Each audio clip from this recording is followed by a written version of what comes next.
When we started the journey to create Last Sentinel, we knew we were going to face some incredible challenges. Building a new studio and team, constructing a brand new AAA IP all at once. I mean, it's pretty out there. But we knew if we focused on emphasizing player immersion, making bold choices, daring to do something fresh and original, all built on the artistry unique to this amazingly talented team, we could not only do it, but we had the opportunity to blow people away with something new, something special.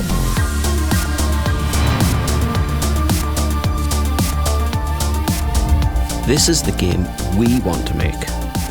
But more than that, this is the game we've always wanted to play. This is a story only this team could have built. We are working on something ambitious. Never been done before. We're building our team from the ground up. We finally get to show what we've been working on.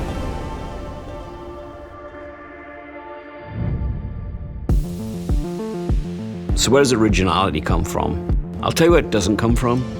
It doesn't come from me telling everyone what to do.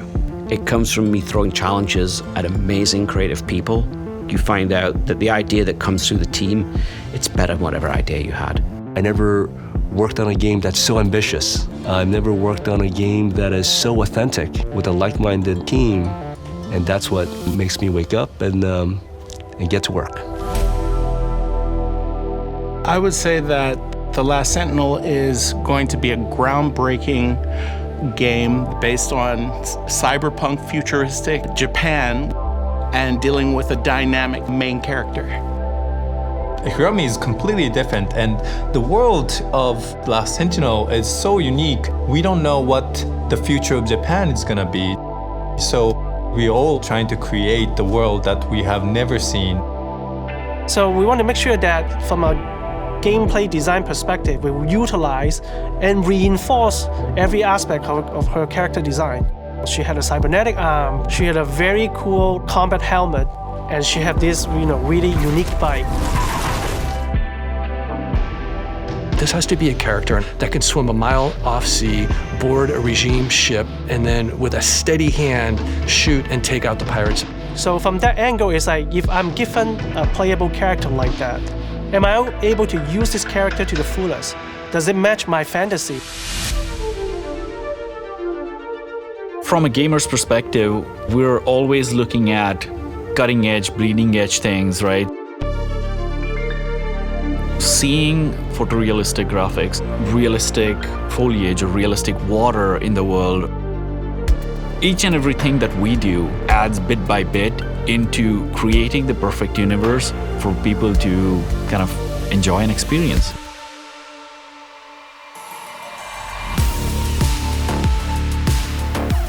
So what type of combat experience are we trying to create as far as the animation perspective? The way the attacks are delivered and the enemies receive them feels like it's real. They get hurt, and you can feel the pain that they're in. With a character like Hiromi in an open world, there's so many different types of action the character can perform besides just punching. If I'm shooting and vaulting, can I merge those two together? It takes a lot of careful planning, design, and trial and error. We're able to have a lot of fun creating a very specific emotional arc for the player, and I'm very big on trying to make sure that we can get those emotions going purely through gameplay. Cinematics are awesome, art is awesome, all that stuff, amazing, but if we can nail it through gameplay, then, oh my gosh, having all of the extra stuff on top is just gonna make something truly memorable. And that's my favorite thing in the world to do.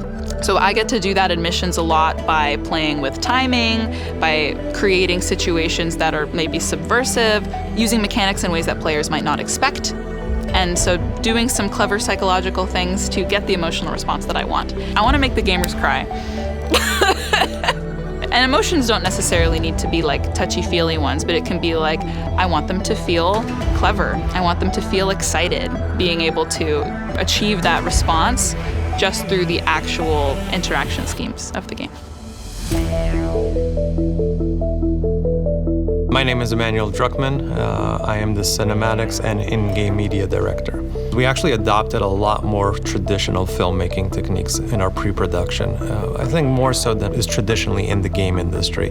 That being said, at the same time, we are developing all this tech so we can push the fidelity and push the performance. We have some amazing cast. Steve was always adamant, if we're going to make a story about Japan, that it should feel authentic, right? And part of being authentic is actually scanning people in Japan. It's to create basically our crowds, our secondary characters, all the parts that go into it. Even on our main cast, most of our main cast is either Japanese or Japanese American. It's amazing to see how much we're able to accomplish because of all the expertise and experience we have. I think this team, everyone is very collaborative. Everyone bring a lot of things to the table. The meeting room you showed me earlier would fit into Aha! What if this is where you are being ambushed? So I'm going to remodel this to be like a control room kind of thing. Oh, and that's where the two demons would ambush you? It's awesome.